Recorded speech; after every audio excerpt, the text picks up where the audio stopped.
आप जो रोज पूजा पाठ करते हो ना, मैं 5 चीजें ऐसी बताऊंगी कि आपको खुद को हंसी आएगी उनको सुन के कि आप क्या पूजा पाठ करते हो। आप भगवान के सामने घंटी बजाते हो, जागो मोहन प्यारे। मोहन थोड़ी सोया हुआ है, सोए हो तो आप हो। जगना तो आपको है, जगा उसको रहे हो जो पहले से ही जगा हुआ है। क्या मतलब है घंटी बजाने का? घंटी बजाई जाती है आपके खुद के वाइब्रेशन के लिए। आप जो है दीपक जलाते हो, किसके लिए? भगवान के लिए। भगवान को दीपक की क्या जरूरत है? वो तो खुद ही ज्योति है। अंधेरा आपको खुद को अपने अंदर का दूर करना है, दीपक उसको दिखा रहे हो, जैसे कि सूरज को दीपक जब दिखाओ वही वाली बात हो गई। क्या मतलब है? अपने अंधेरे को दूर करना। भगवान को दीपक की जरूरत नहीं है। रोज नहलाते हो उसको, अभिषेक करते हो, जैसे बहुत गंदा हो, गंदे आप हो, वो तो बिल्कुल विशुद्ध है, बिल्कुल शुद्ध है, उसको क्या जरूरत है रोज नहलाने की? आपको खुद को अपनी गंदी चीजों को बाहर निकालना है, उसको नहलाओ आप। अब आप क्या करते हो? भोग लगाते हो, ऐसे खिलाते हो बच्चे की तरीके से। तो बच्चा, आपने वैसे भगवान को इंसान तो बना दिया, ये तो पक्की बात है। आप कहोगे ये तो हमारा प्रेम है। प्रेम आप इंसानों से तो प्रेम करते नहीं हो, मूर्ति से प्रेम करते हो। किसी भूखे को खाने खिलाने में तो आपका बड़ा जोर आएगा। 2 दिन अगर गैस ज्यादा रुक जाए तो आपको बहुत जोर आएगा। ये आपका प्रेम है। इंसानों से प्रेम करो भाई। सारे दिन नाम जप करते हैं। अब मुझे आप एक बात बताइए, आप कहो रोटी रोटी रोटी रोटी रोटी, तो क्या रोटी बन जाएगी आपके नाम रटने से? रोटी की प्रोसेस करनी पड़ेगी ना। इसी तरीके से मैंने तो कहते हैं कि नाम से शुद्ध होता है मन। मन शुद्ध होता है। मैंने जिहा शुद्ध होती हुई नहीं देखी, उनके मुंह पे हमेशा गाली और बुराइयां ही देखी हैं।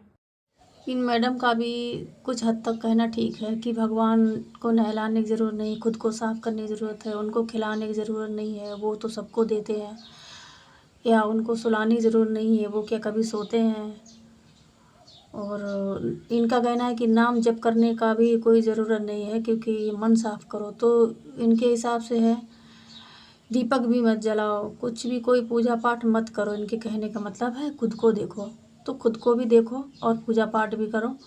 ये इनका कहना गलत है कि नहीं उनको दीपक की ज़रूरत नहीं है, उनको भोग लगाने की ज़रूरत नहीं, उनका नाम, ऐसा कुछ नहीं है। इनको शायद इतना नहीं पता है कि हम नाम क्यों लेते हैं और हम दीपक क्यों जलाते हैं और हम उनको भोग क्यों लगाते हैं, उनको सुलाते क्यों हैं, उनको उठाते क्यों हैं।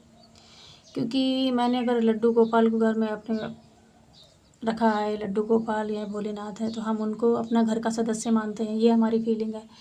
कहते हैं ना कि भगवान भाव के भूखे होते हैं, तो हमने भाव से रखा है, हम उनको भाव से खिला रहे हैं। हमको भी पता है कि वो नहीं खाते हैं, वो तो हमें खुद खिलाते हैं, हम उन्हें क्या खिलाएंगे? वो तो खुद एक ज्योति हैं, तो हम उन्हें क्या रोशनी दिखाएंगे? और मन का मैल धोने की ज़रूरत है, ये वो फलाना ढिमाका। तो ये तो चीज़ें सबको ही पता है, हमको भी पता है, लेकिन हम उन्हें खिलाते इसलिए हैं क्योंकि हमें लगता है वो हमारे बच्चे हैं। हमने लड्डू गोपाल को अपने बच्चे के रूप में रखा है, तो हम एक माँ की फीलिंग जो होती है वो उनके आगे प्रकट करते हैं। कहते हैं ना भगवान भाव के भूखे होते हैं, वो खाने के भूखे नहीं हैं। खाने के ज़रिए उनको हम भाव प्रकट करते हैं, नाम के ज़रिए भाव प्रकट करते हैं, उनको सुलाने के ज़रिए अपना भाव प्रकट करते हैं कि आप मेरे बच्चे हो, हम आपको सुला रहे हैं, आपको उठा रहे हैं, जगा रहे हैं। तो वो तो भाव के भूखे हैं, तो ये हमारा भक्तों का भाव है ना, कि ये हमारी कोई इसमें कोई हमारा अंधविश्वास है या फिर हमें अकल नहीं है, इनको ही सारी दुनिया की अकल है, ऐसा कुछ नहीं। सबको पता है कि भगवान को इन चीज़ों की ज़रूरत नहीं है, लेकिन हम अपना भाव प्रकट करते हैं। भाव प्रकट करने का तरीका है, उसी लिए तो कहने का मतलब यही है कि आप ऐसा विज्ञान किसी को मत दो कि सच में लोग जो है आपके ज्ञान से जो है प्रभावित हो जाएं और पूजा पाठ ही करना बंद कर दें। हमारी परंपराएं, हमारी जो करते आ रहे हैं हम सभी लोग, वो पूरी तरह बंद ही हो जाए। और इंसान तो कहे कि हम आप खुद तो साफ कर नहीं सकता, क्योंकि इंसान जो है गलती का पुतला है। तो इंसान है तो गलतियां तो होंगी ही। अब पूरी तरह कोई भगवान नहीं बन सकता ना।